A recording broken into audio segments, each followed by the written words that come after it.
రాజధాని అమరావతి ప్రాంతంలో తాగునీటితో పాటు భవిష్యత్ అవసరాల కోసం ప్రభుత్వం నిర్మించ తలపెట్టిన వైకుంఠపురం బ్యారేజీకి ముఖ్యమంత్రి నేడు శంకుస్థాపన చేయనున్నారు. 10 టీఎంసీ నిల్వ సామర్థ్యంతో నిర్మించే ప్రాజెక్టు కోసం ప్రభుత్వం 2169 కోట్ల రూపాయలు వ్యయం చేయనుంది. కృష్ణానదిపై పులిచింతల ప్రకాశం బ్యారేజ్ మధ్య ప్రాంతంలో ప్రాజెక్టు రానుంది. సాగు, తాగు అవసరాలే కాకుండా జల రవాణాతో పాటు పర్యాటకంగానూ అభివృద్ధి చెందేలా ప్రభుత్వం ప్రణాళికలు రూపొందిస్తోంది. కృష్ణా నదిపై మరో నీటిపారుదల ప్రాజెక్టుకు రాష్ట్ర ప్రభుత్వం నేడు అంకురార్పణ చేయనుంది. కృష్ణా జిల్లా దామలూరు, గుంటూరు జిల్లా వైకుంఠపురం మధ్య ప్రాజెక్టు నిర్మిస్తున్నారు. రాజధాని ప్రాంత తాగునీటి అవసరాలు తీర్చడమే లక్ష్యంగా ప్రాజెక్టుకు శ్రీకారం చుట్టారు. కృష్ణా జిల్లాలోని నందిగామ, గుంటూరు జిల్లాలోని పెదకూరపాడు నియోజకవర్గాలకు సాగునీరు అందించనున్నారు. తద్వారా మెట్టభూములు సాగులోకి రానున్నాయి. ప్రాజెక్టుకు సంబంధించి 2169 కోట్ల రూపాయలతో ప్రణాళికలు రూపొందించారు. ఇందులో భూసేకరణ కోసం 770 కోట్లు ఖర్చు చేయనున్నారు. నవయుగ సంస్థ నిర్మాణ అవకాశం దక్కించుకుంది. ఏడాదిలోగా ఈ ప్రాజెక్టు పూర్తి చేయాలని లక్ష్యంగా నిర్ణయించారు.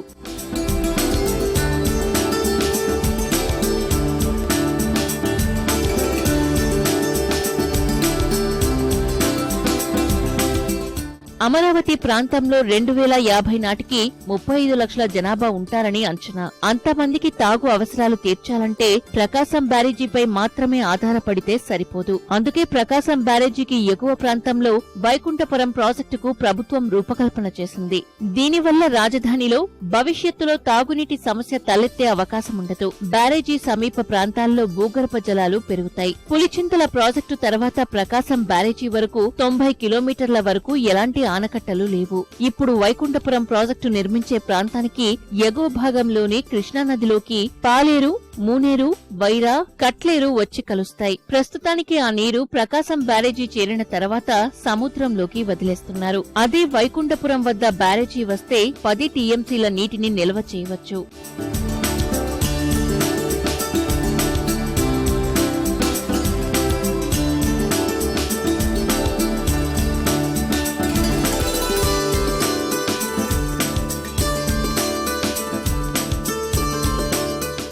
బ్యారేజీ నిర్మించే ప్రాంతంలో నది వెడల్పు 3 కిలోమీటర్లు ఉంది.